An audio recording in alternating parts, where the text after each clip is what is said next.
Sudah tentu untuk waktu ini, jika anda baru sahaja bersama dengan kami, saya nak berkongsi sekali lagi. Kita ada rakan-rakan yang berada di lapangan. Seperti anda saksikan tadi, Nuzuluddin Abdul Razak langsung dari Tonggak Sandakan.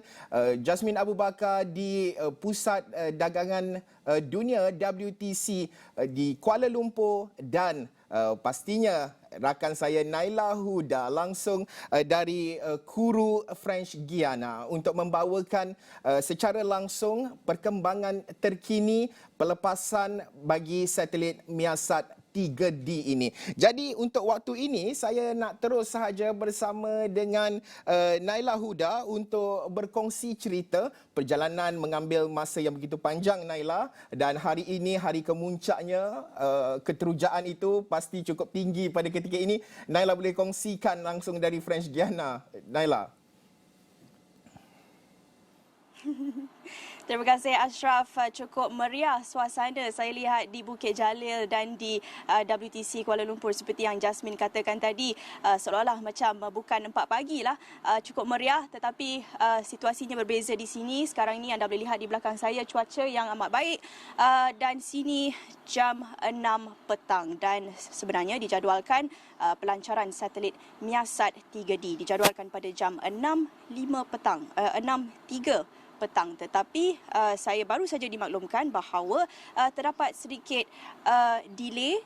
Saya difahamkan selama 15 minit dan saya masih lagi mengikuti perkembangan menerusi WhatsApp group yang saya ada bersama dengan rakan-rakan setugas lain, petugas media yang lain, dan juga dimaklumkan oleh pihak pengurusan di sini apa yang mereka boleh kongsikan. Dan sebenarnya untuk kongsikan sedikit latar belakang, saya sudah berada di sini sejak semalam dan kami sempat mengikuti tour mereka untuk memahami lebih lanjut apa yang akan berlaku pada hari ini dan juga suasana di Kourou French Guiana dan juga di sekitar Pusat Angkasa Guyana ataupun Guyana Special Center. Dan saya sebenarnya sekarang ini berada di Guyana Special Center ataupun Pusat Angkasa Guyana yang dinamakan ataupun dipanggil sebagai Jupiter, dan saya berada di Jupiter dan kami juga ditempatkan di ruang khas untuk petugas media, dan di bawah bilik media itu merupakan satu hall atau dewan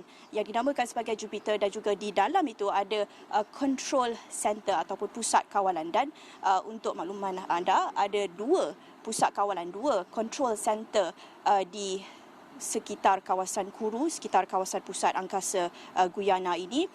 Di bangunan Jupiter ini, pusat kawalan atau control center ini seolah-olah macam control tower di airport. Mereka mengikuti suasana ataupun perkembangan cuaca dan air traffic dan sebagainya, tetapi pusat kawalan yang lagi satu iaitu berdekatan ataupun terletak lebih dekat dengan launchpad ataupun tapak pelancaran satelit, iaitu 5 km dari launchpad itu adalah pusat kawalan yang seolah-olah sebagai external cockpit untuk roket Ariane 5 yang akan membawa satelit Miasat 3D ke orbit.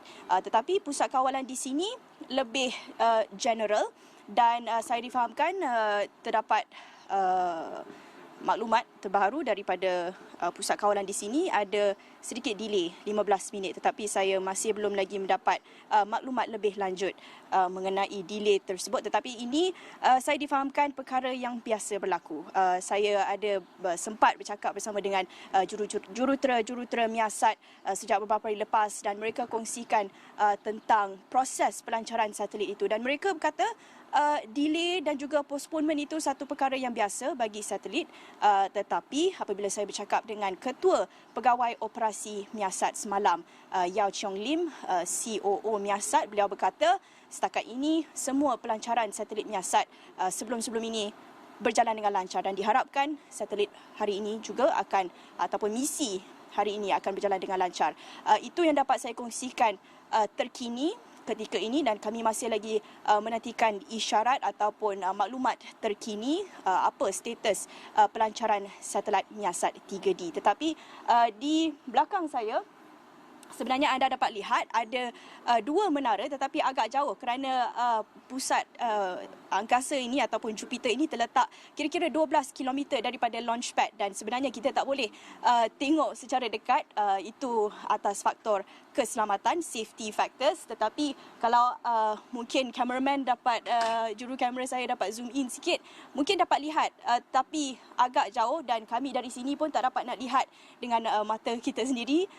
Tetapi di sini pastinya pusat angkasa Guyana ataupun Guyana Special Centre, mereka dilengkapkan dengan pelbagai equipment yang dapat kita lihat secara lebih dekat pelancaran satelit Miasat 3D dan anda juga boleh ikuti visual ataupun image yang lebih dekat pelancaran satelit Miasat 3D itu akan kami bawakan sebentar lagi dan juga menerusi live stream di YouTube Ariane Space. Tetapi ia terletak di belakang saya sekarang ini, kira-kira 12 km.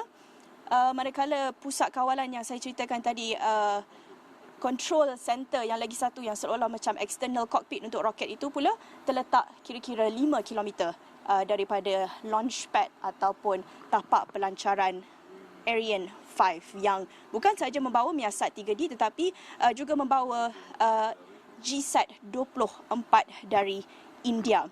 Dan saya juga ketika ini masih lagi menantikan isyarat ataupun maklumat terkini daripada pasukan Miasat, apa status terkini satelit Miasat 3D, tetapi ketika ini masih lagi belum ada maklumat terkini. Saya juga mendapatkan pengesahan daripada rakan-rakan media di sebelah saya, masih belum ada lagi status terbaharu mengenai dengan satelit Miasat 3D. Apa yang saya tahu sebentar tadi, ada delay ataupun dilanjutkan lagi kepada 15 minit daripada masa yang telah ditetapkan sebelum ini, iaitu pada 6.03 petang waktu tempatan. Tetapi sebenarnya dia bukan betul-betul nak kena launch pukul 6.03. Itu bermaksud permulaan window untuk launching, iaitu bermula pada 6.03 petang waktu Kuru sehinggalah pada jam 8.03. Ada 2 jam untuk launching window ini dan sebenarnya perkara biasa delay dan juga postponement ini, tetapi apa yang saya difahamkan daripada apa yang saya dapat bersama perbincangan bersama dengan pihak Miasat, jurutera dan sebagainya, banyak faktor-faktor telah pun menunjukkan pelancaran hari ini dapat berjalan dengan lancar. Antara perkara yang mereka lihat pada saat-saat terakhir sebelum pelancaran satelit, apa yang saya dapat fahamkan sebentar tadi menerusi tour yang kami dapat dan juga perkongsian daripada pihak Miasat dan juga pihak Ariane Space, mereka kata antara last final checkpoint yang mereka dapat pada saat-saat terakhir sebelum pelancaran satelit adalah untuk melihat kepada faktor cuaca. Kalau saya boleh lihat balik antara nota-nota yang saya ambil tadi, weather check untuk semak kelajuan angin, wind speed, kalau tak silap tidak melebihi 26 km per jam dan juga risiko petir. Itu juga menjadi salah satu faktor yang perlu mereka semak pada saat-saat terakhir sebelum pelancaran satelit. Dan semakan cuaca ini yang terakhir dibuat 10 minit sebelum pelancaran, sebelum take off. Dan itu antara faktor kenapa pentingnya terdapat 2 control center. Satu yang terletak lebih dekat dengan launchpad di belakang saya 5 km, dan di Jupiter ini antara fungsi control center di Jupiter ini adalah untuk menyemak keadaan cuaca sama ada sesuai atau tidak untuk pelancaran. Tetapi rata-rata kebanyakan pelancaran satelit yang telah pun dilancarkan di Kourou, French Guiana ini berjalan dengan lancar. Ada sebabnya kenapa Kourou, French Guiana, yang pastinya ada antara penonton kita tak tahu pun dekat mana French Guiana ini dan kenapa Kourou, French Guiana dipilih sebagai lokasi untuk pelancaran satelit. Dan antara faktornya adalah kerana Kourou, French Guiana, sama seperti Malaysia, terletak berhampiran dengan garisan khatulistiwa ataupun equator. Dan apabila saya berbincang dengan jurutera-jurutera miasat, mereka kata sebenarnya Malaysia pun boleh jadi tapak pelancaran satelit. Tetapi itu antara satu faktor kenapa Kuru dipilih sebagai tapak pelancaran satelit. Apabila terletaknya berhampiran dengan garisan khatulistiwa, iaitu saya kira-kira 500 km utara dari garisan khatulistiwa, ini membenarkan akses terbaik untuk sampai ke orbit, iaitu geostationary orbit ataupun short formnya adalah GEO. Selain itu, Kuru, French Guiana, seperti yang saya katakan tadi, faktor-faktor cuaca di negara-negara berhampiran dengan khatulistiwa seperti di Malaysia juga mempunyai faktor ataupun keadaan cuaca yang baik, yang rata-ratanya stabil dan sesuai untuk pelancaran satelit. Dan saya sekali lagi akan menyemak semula sekiranya ada maklumat terkini mengenai dengan status pelancaran satelit Miasat 3D ini, tetapi ketika ini masih lagi tiada maklumat terkini. Apa yang dimaklumkan oleh pihak saya kira Arianespace, additional checks are being conducted and we will use the launch window extended time. The liftoff is being delayed by some more minutes. We will be back soon with our broadcast. Itu apa yang dimaklumkan menerusi media sosial Arianespace. Anda juga boleh ikuti perkembangan terkini akan kami bawakan di media sosial dan platform digital Astro Awani. Saya kira kembali kepada rakan setugas Harith Ashraf di Bukit Jalil, sekiranya ada apa-apa soalan. Ya, sudah tentu Naila, kalau kita nak melihat ataupun apa yang dikongsikan oleh Naila, kita masih lagi berada di dalam launch window, maksudnya dalam tempoh pelancaran itu. Mungkin ada yang kurang faham kenapa lewat, kenapa tidak tepat pada masanya, kerana windownya itu agak besar juga tempoh masanya itu. Tetapi saya nak bersama dengan Naila ataupun saya nak Naila berkongsikanlah cerita perjalanan, kerana tidak ramai yang tahu berkenaan dengan Kuru ini. Bagaimana perjalanan anda, apa yang menariknya di sana, dan bagaimana pusat aero angkasa yang begitu gah dengan nama French Guiana itu sendiri, namanya French Guiana tetapi tidak berada ataupun bukanlah di dalam Perancis itu sendiri. Apa ceritanya di sebalik Kuru dan juga lokasi serta perjalanan anda ke destinasi hari ini, Naila? Ya, Ashraf, pertama sekali saya perlu kongsikan sedikit tentang perjalanan saya dan juga rakan-rakan media yang lain yang berada di sekeliling saya sekarang ini. Perjalanan jauh dan cukup lama untuk kami sampai ke Kuru French Guiana ini. Pertama sekali kami transit di Dubai, kemudian sampai ke Paris, tetapi kami berpeluang, bernasib baik juga untuk dapat meluangkan masa sedikit di Paris, dapat jalan-jalan tengok Eiffel Tower sikit, tapi hanya sedikit masa sahaja sebelum kami perlu bertolak ke Kuru French Guiana pada hari seterusnya, dan dari Paris mengambil masa lagi 9 jam penerbangan ke Kuru French Guiana. Silap, sebenarnya kami tiba di Cayenne, French Guiana, di lapangan terbang Cayenne, dan kemudian mengambil masa sejam perjalanan darat. Kami menaiki bas untuk sampai ke Kuru French Guiana. Tetapi apa yang saya boleh kongsikan setakat ini kebanyakannya maklumat ataupun pengetahuan saya mengenai Kuru French Guiana ini kebanyakannya dikhususkan ataupun tertumpu kepada industri aero angkasa di sini, sebab kami belum berpeluang lagi untuk berjalan-jalan di sini untuk betul-betul mengenali budaya di sini, apa mungkin sosioekonomi, faktor-faktor sosioekonomi di sini untuk lebih memahami kawasan ini yang cukup unik seperti yang Ashraf katakan, seolah-olah macam Eropah tetapi terletaknya di Latin America, dan banyak sebenarnya ciri-ciri di Kuru French Guiana ini yang hampir sama dengan di Malaysia sebenarnya. Apabila saya dan juga rakan-rakan media saya yang lain tiba di sini, seolah-olah rasa macam balik kampung, kerana mungkin iklimnya yang sama dengan Malaysia, terletaknya hampir dengan garisan khatulistiwa. Kita lihat saja di belakang saya ini faktor alam sekitar ataupun iklimnya yang sangat humid dan panas sekarang ini memang sama dengan Malaysia. Malah makanannya kami dapat cuba sedikit local delicacy tadi, ada juga nasi, ada juga lauk-lauknya dan juga buah-buahan yang dihidangkan hampir sama dengan Malaysia. Malah apa yang paling menarik bagi saya melihat kepada seni bina ataupun architecture. Rumah-rumah di sini memang rasa macam balik kampung. Rumah memang macam kampung. Mungkin sebab faktor iklim yang sama, mereka perlu ataupun mereka mewujudkan antara ciri-ciri seni bina yang sama seperti di Malaysia. Tetapi apa yang berbeza tentunya adalah industri aeroangkasa yang cukup penting. Saya kira antara sumber ekonomi utama buat Kuru di French Guiana ini. Kalau saya nak kongsikan sedikit tour yang kami adakan pada belah pagi tadi. Kami dapat jalan-jalan di sekitar Kuru.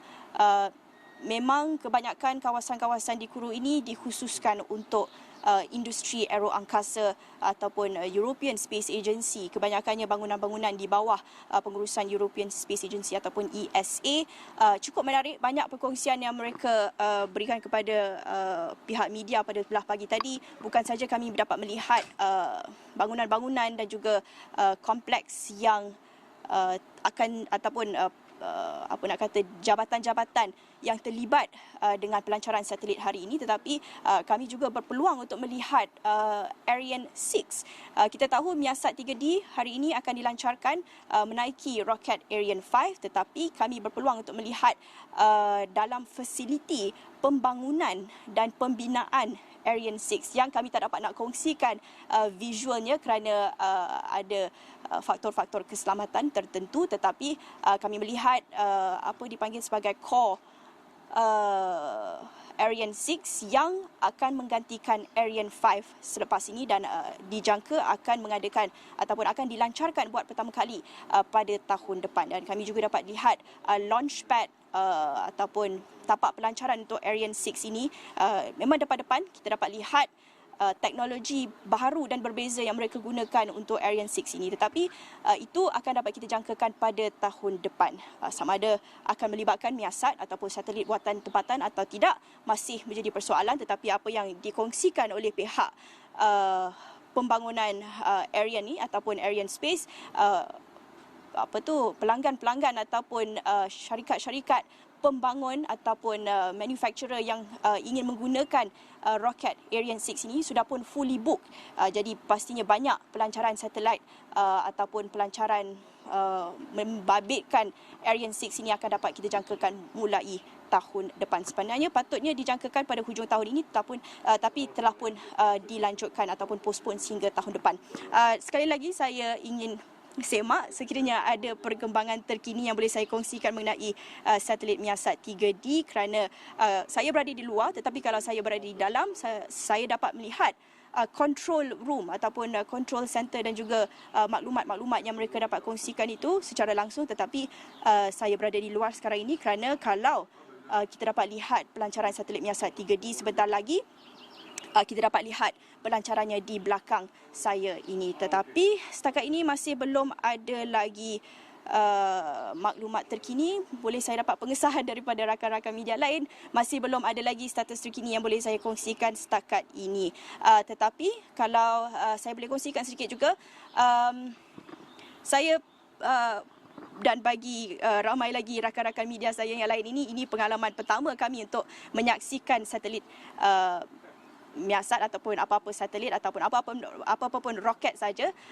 Pengalaman pertama, tapi dengan itu kami tak tahu apa nak dijangkakan, terutamanya dari segi fizikalnya. Tak tahu apa kita nak lihat, tak tahu apa kita nak dengar, kerana itu juga menjadi satu kebimbangan. Dikatakan desibel ataupun bunyi daripada pelancaran satelit ini agak kuat dan malah boleh dengar daripada 60 km jauh daripada pelancaran satelit ini. Dan pastinya apabila kita berada di Jupiter, iaitu 12 km jauh daripada launchpad ataupun tapak pelancaran satelit ini, tentunya kita akan dapat dengar sedikit apa yang berlaku di sana, dan juga anda boleh ikuti dengan lebih rapat live feed yang akan kami bawakan, yang merupakan live stream daripada Ariane Space, dan itu akan kami jangkakan sebentar lagi. Kita kembali kepada Ashraf kalau ada lagi soalan-soalan. Ya, Naila sudah tentu sebelum kita nak kembali bersama dengan Naila, saya nak berkongsikan sedikit live feed visual ataupun apa yang dinyatakan menerusi YouTube Arian Center yang menunjukkan bahawa ataupun penjelasan mereka berkenaan dengan delay ataupun kelewatan sedikit pada ketika ini some more minutes by some more minutes. So kita menantikan perkembangan. Kalau anda dapat lihat countdown timer di atas itu masih lagi put on hold ataupun tidak bergerak pada ketika ini, dan seperti yang Naila katakan, mereka yang berada di lokasi juga turut menantikan perkembangan lanjut serta penjelasan serta maklumat terkini daripada pengendali Arianespace sendiri.